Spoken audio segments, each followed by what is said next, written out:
My name is Brooke Lawson. I am 34 years old.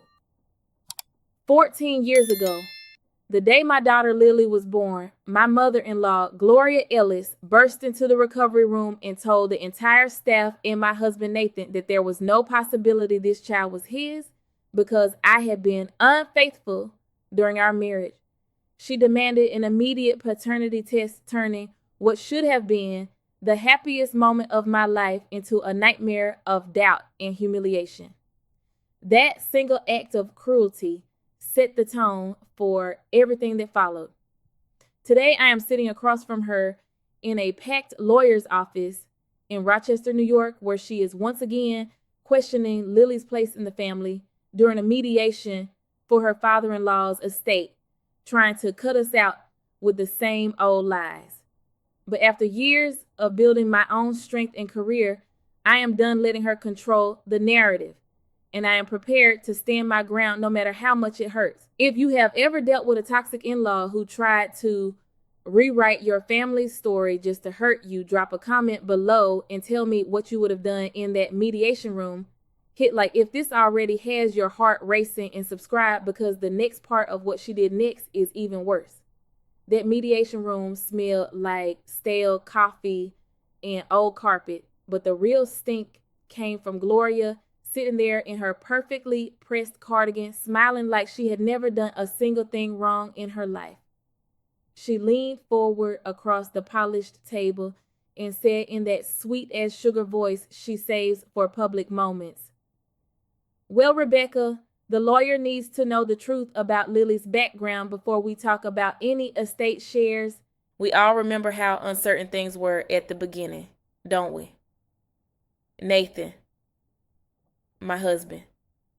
Nathan shifted in his chair, but instead of staying quiet, he snapped, "Mom, this is not the time or place," and actually stood up and walked out of the room for a minute, leaving me alone with her and the lawyer. I felt my stomach drop because even after 14 years, her words still landed like a slap. The lawyer cleared her throat and asked for clarification, but Gloria just kept smiling and added, "I only want what is fair for the real family." I sat there gripping the arms of my chair, wondering how one woman could still have this much power over me after everything I had survived. I need to take you back to that delivery room 14 years ago so you understand how we got here. I was 20 years old, working as a receptionist at a small dental practice in Rochester, making $37,000 a year before taxes. Nathan and I had been married for 2 years, and I thought we were solid. Gloria had never liked me much from the start, but I chalked it up to her being protective of her only son. The day Lily arrived, everything changed in an instant. Gloria did not wait for the nurse to finish checking vitals. She marched in and announced loud enough for the hallway to hear that the baby looked nothing like Nathan and that I must have been seeing someone else. Nathan did not defend me right away. He just stood there looking stunned until Gloria turned to him and said, "You deserve to know for sure, son." He finally muttered something about agreeing it would be best to be certain. I remember holding newborn Lily against my chest and whispering to her that no matter what, I would never let anyone make her feel unwanted. The test results came back 2 weeks later. 99.9% probability Nathan was the father. I drove to Gloria and Harold's house in the suburbs with the paper in my hand, shaking the whole way. Gloria opened the door, took one look at the document, and said, "These things can be faked, you know. Labs make mistakes all the time." She closed the door before I could answer. Nathan stood in the living room behind her and did not come out. That was the first time I realized he would always choose her comfort over mine. I drove home that night, knowing I was on my own. The next few years were a blur of survival. Nathan moved back in with his parents 3 weeks after Lily was born, and the child support orders that followed were a joke. The court said he owed $1,800 a month, but the checks came late or partial or not at all. I was short $400 almost every month. my rent was $950 for a tiny 2-bedroom apartment with leaky windows. Daycare ate another $650. I cut my own hair, skipped every non-essential expense, and picked up extra shifts answering phones and scheduling appointments at the dental office. My boss, Dr. Michael Soto, noticed how hard I worked, and after 2 years, he promoted me to office administrator with a raise to $49,000. I cried in the supply closet because it felt like the first real win I had earned without anyone else's help. My neighbor, Melissa Grant, became my lifeline. She knocked on my door one evening with a pot of chicken soup and never left my side after that. She watched Lily when I had late appointments and listened when I needed to vent about the missed payments. My brother Eric drove up from Syracuse twice a month to help carry groceries and fix the broken faucet in my kitchen. He never asked for anything in return. Gloria, meanwhile, started her campaign in the neighborhood and at the church we used to attend together. She told anyone who would listen that I had trapped Nathan with a baby that might not even be his. People I thought were friends stopped returning my calls. The gossip spread like wildfire in our small Rochester community, and I felt the isolation settle in like a cold fog. One afternoon when Lily was 4, I came home to find a note taped to my door from the landlord. Gloria had called him claiming I was unstable and might not be able to pay rent on time. The landlord wanted proof of income and a new deposit. I sat on the floor with the note in my hands and felt the anger rise hot in my chest. That night, I called my lawyer, Rebecca Torres, who had helped with the original divorce through legal aid. She listened and said, "This is classic harassment, Brooke. We can document it, but it will take time." I hung up, determined not to let Gloria win another round. Lily started kindergarten, and the problems followed her. Gloria showed up unannounced at school events and introduced herself to teachers as the grandmother who was concerned about Lily's home life. Once she even pulled the principal aside after a parent-teacher conference and whispered that she had doubts about my fitness as a mother because of the past uncertainties. The principal called me in the next day looking uncomfortable. I explained the history, but the seed had been planted. Lily came home one day and asked, "Mommy, why does Grandma Gloria say I might not really belong to Daddy?" I hugged her tight and told her the truth in the simplest words I could find, but the damage was already spreading. By the time Lily turned 8, I had been promoted again at the dental practice to practice manager, making $62,000.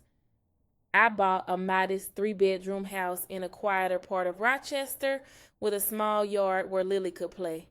I started a college savings account with $75 a month, even though it meant skipping dinners out. Nathan's payments had stopped completely 3 years earlier. Gloria and Harold never sent a single birthday card or holiday gift. Instead, Gloria would call Nathan and complain loudly enough that he sometimes relayed her messages to me like, "Mom thinks you are spoiling Lily too much." Each time he said it, he would look away as if the words embarrassed him, but he never told her to stop. The real turning point came when Lily was 10. I had been seeing a therapist named Laura Bennett on a sliding scale to help process the years of gaslighting. Laura helped me see that Gloria's behavior was not about Lily at all. It was about control. One evening, I got a call from my coworker, Jenna Powell, who had become a close friend at the office. Jenna said, "Brooke, I just heard Gloria at the grocery store telling the cashier that your daughter is not really Nathan's and that you have been lying for years. She named the store and everything. I thought you should know." My hands started shaking. The gossip had moved beyond the church and into everyday places. Social isolation was turning into something public and humiliating. I confronted Nathan the next weekend when he came to pick Lily up for his court-ordered visitation, which he actually showed up for about half the time. "Your mother is spreading lies about Lily again," I said. He sighed and replied, "She is just worried about her granddaughter." Then he changed the subject to the weather like he always did when things got uncomfortable. That was the moment I decided I would stop expecting him to ever stand up to her. I had to protect Lily myself. 2 weeks later, Gloria showed up at my house uninvited while Lily was playing in the yard.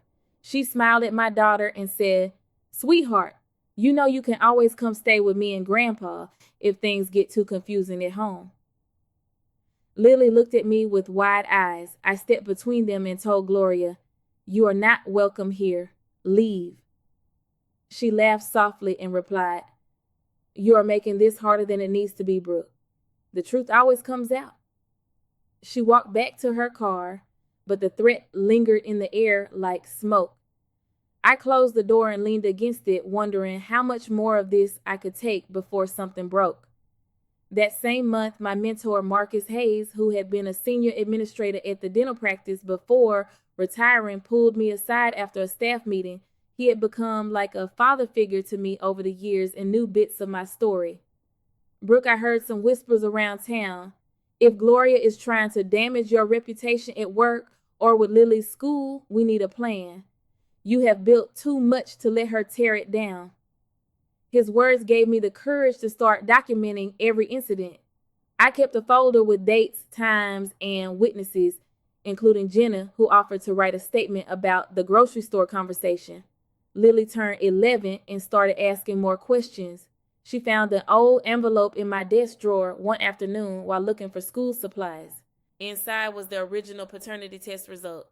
She read it and called me at work, her voice trembling. "Mom, it says he is my dad. Why does Grandma Gloria still say he is not?" I left work early and sat with her on the couch, explaining in age-appropriate words that some people refuse to see the truth, even when it is right in front of them. She cried and asked why her father never fought for her. I held her and said, "I fought for you every single day. That is what matters." But the conversation left a crack in our mother-daughter bond that Gloria's earlier messages had already weakened. The small violations kept coming. Gloria posted on the local Rochester community Facebook group under a fake account praising Nathan's dedication as a father while subtly questioning my stability.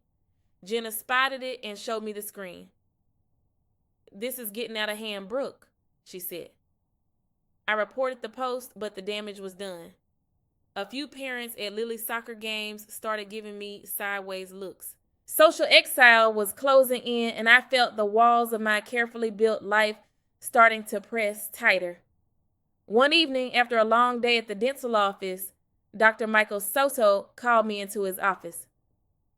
"There is a rumor going around the patient waiting room," he said quietly. "Something about your family situation. I do not believe it, but I wanted you to know it is affecting how some people see the practice." I left that meeting with my stomach in knots, realizing Gloria's campaign had reached my workplace. I drove home that night, gripping the steering wheel so hard my knuckles turned white, and wondered if the next violation would be the one that finally broke me. I drove home that night, gripping the steering wheel so hard my knuckles turned white, and wondered if the next violation would be the one that finally broke me. The house felt too quiet when I walked in, and Lily was already in bed. But I could tell from the way she had left her backpack open on the kitchen table that she had been upset. My daughter had overheard something at soccer practice earlier that week, and the questions were starting again. I sat at the table, staring at the paternity test envelope I had kept hidden for years, and felt the old weight settle back on my chest like it had never left. The next morning, my mother-in-law struck again, but this time she used a different weapon. She sent my husband a long voice message that he played for me during our weekly custody handoff because he said he did not know what else to do. In that message, she went on and on about how Lily deserved to know her real family history before any big decisions were made, and how certain people had a habit of rewriting the past to suit themselves. My husband listened to the whole thing with me standing right there, then rubbed his forehead and said, "Brooke, she is not wrong about needing clarity for the estate stuff coming up." His words hit like a second betrayal because this time he was not walking out of a room. He was standing in my living room, choosing her side out loud.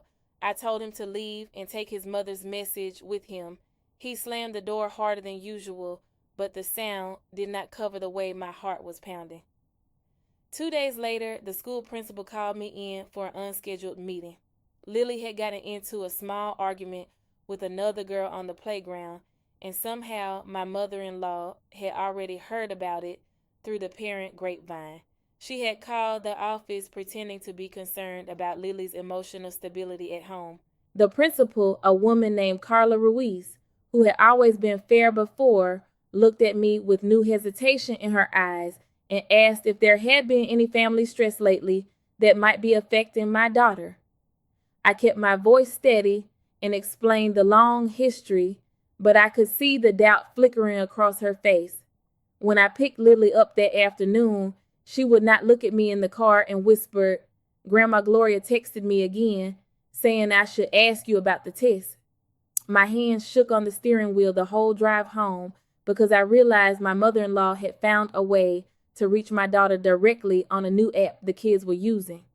I called my lawyer, Rebecca Torres, the same evening, and she listened without interrupting, then said, "This is escalating, Brooke. We need to document every contact, and I can file a motion to limit communication if it keeps crossing into harassment." The relief lasted about 5 minutes until my coworker, Jenna Powell, pulled me aside at the dental office the next day and showed me her phone.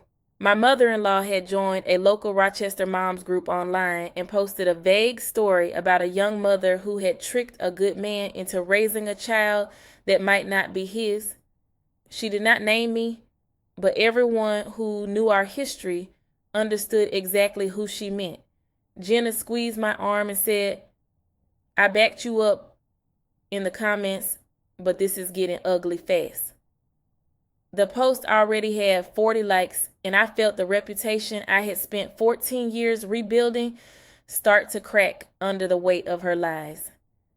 My therapist, Laura Bennett, had an emergency slot open that week, and I took it. She helped me see the pattern clearly. For the first time, my mother-in-law had never accepted me, and every time I achieved something on my own, it threatened her control over my husband and now over Lily. I left that session determined to stop reacting and start protecting my peace, but the universe had other plans. 3 days later, my brother Eric called from Syracuse sounding worried. He had run into Harold, my father-in-law, at a hardware store, and Harold had quietly mentioned that Gloria was pushing hard for a family mediation about the estate because Harold's health had taken a turn. Eric warned me, "She is telling everyone the estate should only go to blood relatives with no questions, and she keeps bringing up that old test." I thanked him, but inside I felt the noose tightening because the mediation was now scheduled for the following week, and I knew she would use it as her stage. The night before the mediation, my husband showed up unannounced at my door looking more exhausted than I had ever seen him. He stepped inside without being invited and said, "Look, Brooke, I know mom can be difficult, but this estate money could help Lily with college, maybe if we just sit down and listen." I cut him off right there because his attempt at peacemaking felt like another knife twist. He raised his voice for the first time in years and snapped back, "You always make her the villain when she is just trying to protect the family name." Then he caught himself, lowered his tone, and actually apologized, but the damage was done. I told him to leave and not come back until the mediation because I needed one night without his divided loyalty hanging over me. He walked out, but not before glancing at Lily's school photo on the wall with something like regret in his eyes. I barely slept. The next morning, I dressed carefully in the navy blazer I wore for important meetings at the dental practice and drove to the lawyer's office with my folder of documented incidents tucked under my arm. Marcus Hayes, my old mentor, had offered to meet me in the parking lot for moral support, and he was already waiting when I pulled in. He gave me a quick hug and said, "You have built a life they cannot touch, Brooke. Remember that no matter what she says in there." His words steadied me until I walked into the conference room and saw my mother-in-law already seated at the head of the table, smiling that same sweet smile she used when she was about to destroy someone. The lawyer, Rebecca, started walking through the estate details, but my mother-in-law interrupted before the first page was even turned. She looked straight at me and said in that calm, venomous tone, "Before we divide anything, Rebecca, we need to address the elephant in the room. Lily's place in this family has always been uncertain, and I think it is only fair that we confirm her status again before any money changes hands." The room went dead silent. My husband, who had arrived late, sat frozen in his chair, and this time, instead of walking out, he turned to his mother with a sharp edge in his voice I had never heard before and said, "Mom, enough. We did the test 14 years ago." But my mother-in-law just leaned back and replied, "Tests can be wrong, Nathan, and we all know how convenient the timing was." That was when the real storm inside me finally broke, because I realized she had spent 14 years waiting for the perfect moment to use the same lie again in front of witnesses who could actually hurt my daughter's future.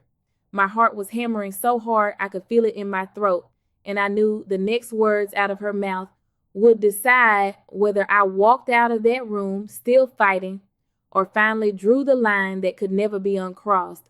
My heart was hammering so hard I could feel it in my throat, and I knew the next words out of her mouth would decide whether I walked out of that room still fighting or finally drew the line that could never be uncrossed. My mother-in-law leaned forward like she owned the table and the entire estate and said in that calm, venomous tone laced with fake concern, "Brooke, the lawyer, needs the full picture here because we cannot just hand over family assets to someone whose place has always been questionable at best. After all these years of you pushing your version of events, it is time Lily understands she might not carry the real Ellis bloodline, and that changes everything about what she is entitled to." The words hit like ice water because she did not even try to hide the contempt anymore. She just delivered them with that sweet smile she reserved for moments when she knew she could destroy me in front of witnesses. My husband sat there for a split second with his jaw clenched so tight I saw the muscle jump. Then he exploded in a way I had never seen before, slamming his hand on the table and snapping, "Mom, for once in your life, stop rewriting history right in front of everyone." It was not the quiet agreement or the walkout I had come to expect. It was a raw defensive outburst that actually cut her off mid-sentence and left the lawyer, Rebecca, blinking in surprise.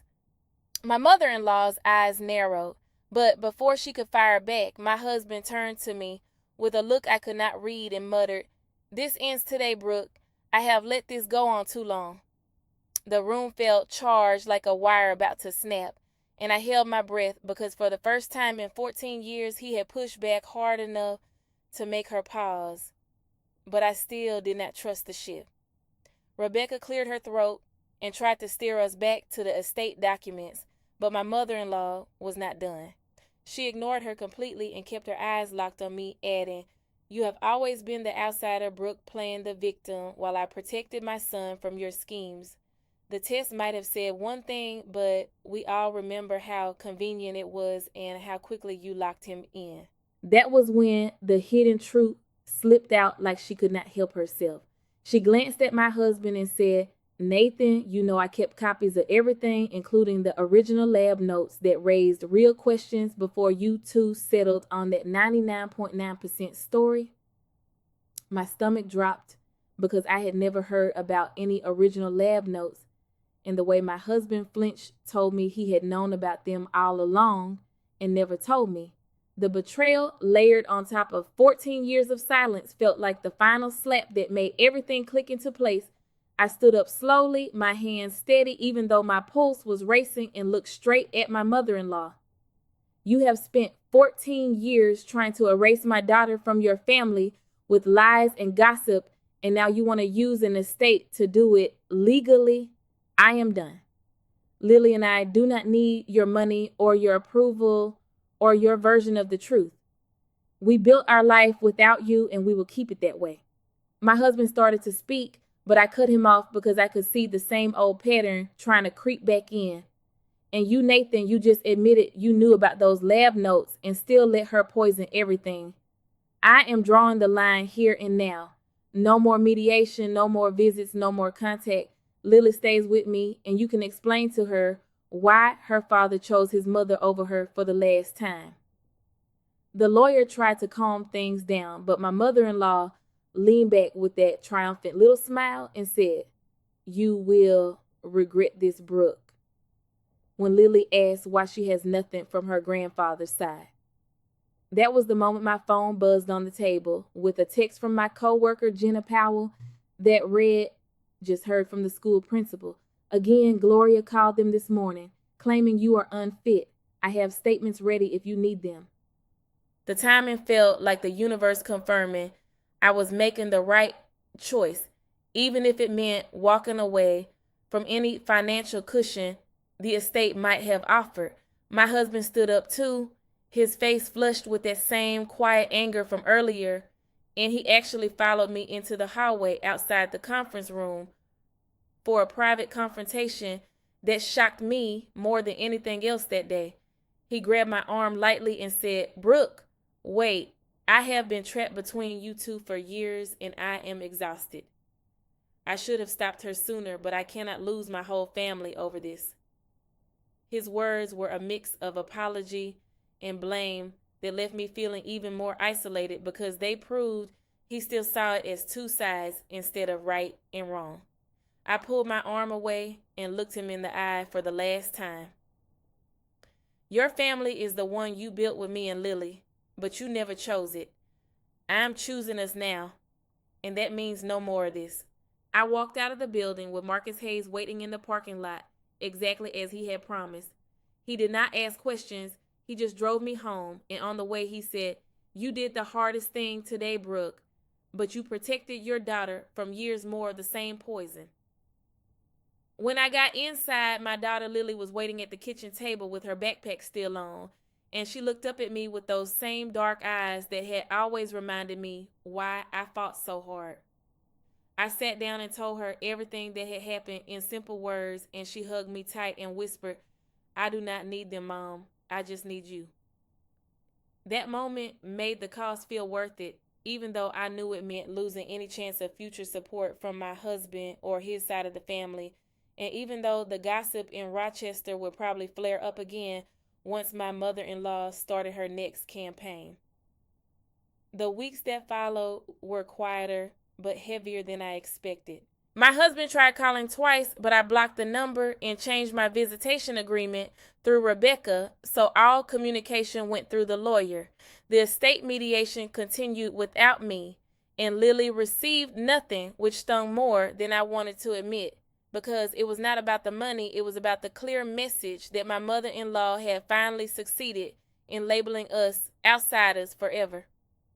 I leaned harder on my support network. Melissa brought over dinners and listened without judgment, while Jenna at the dental office helped me draft a formal statement to the school, shutting down any further calls from my mother-in-law.